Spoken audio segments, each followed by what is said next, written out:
In this lesson, we will look at ways to determine the meaning of unknown words we come across when we read. You know the feeling when you're reading a sentence and you come to a word you don't know, so you just skip it? This lesson will give you some tips and tricks to use in that situation. We're going to use context clues.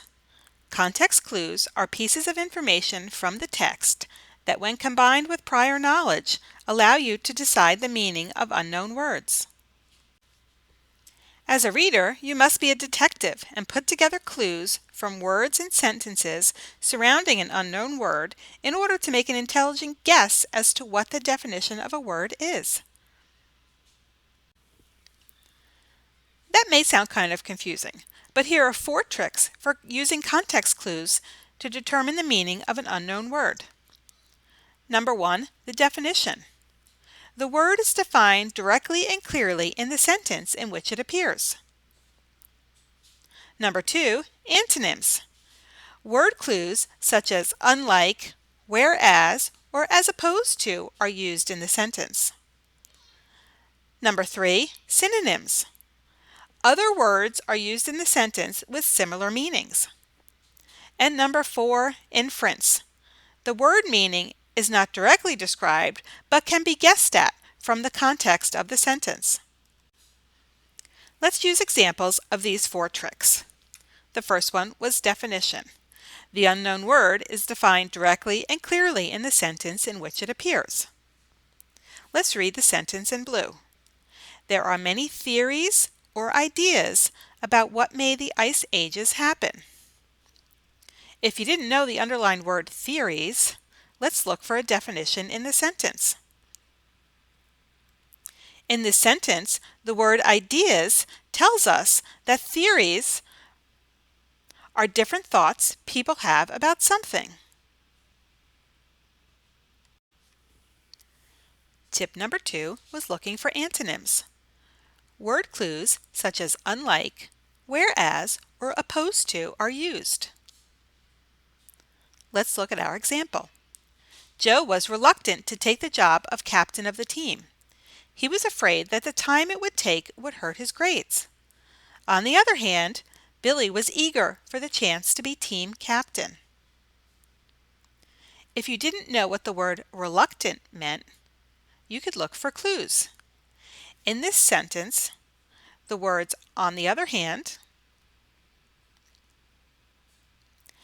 and eager tell us that Billy feels the opposite of Joe. Therefore, reluctant means uncertain or cautious. Reluctant is the opposite of eager. Trick number 3 was looking for synonyms.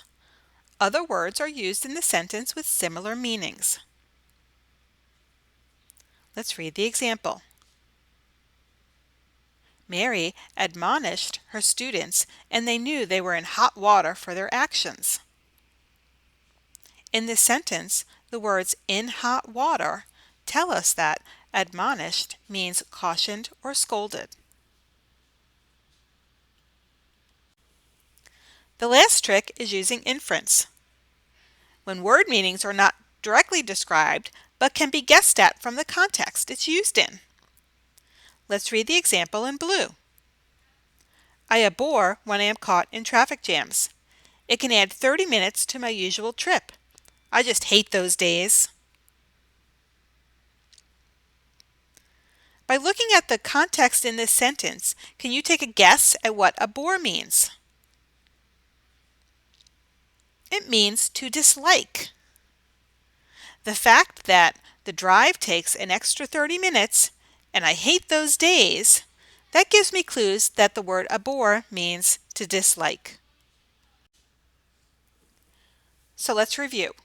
When you come to a word you don't know, use your context clues. Number 1, look for the definition hidden in the sentence.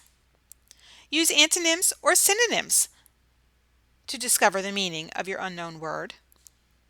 Or use inference, which means to take a guess by looking at the other words surrounding your unknown word. So what should you do now? Continue through the lesson. Read all passages and sentences. Print the practice sheets when you're done.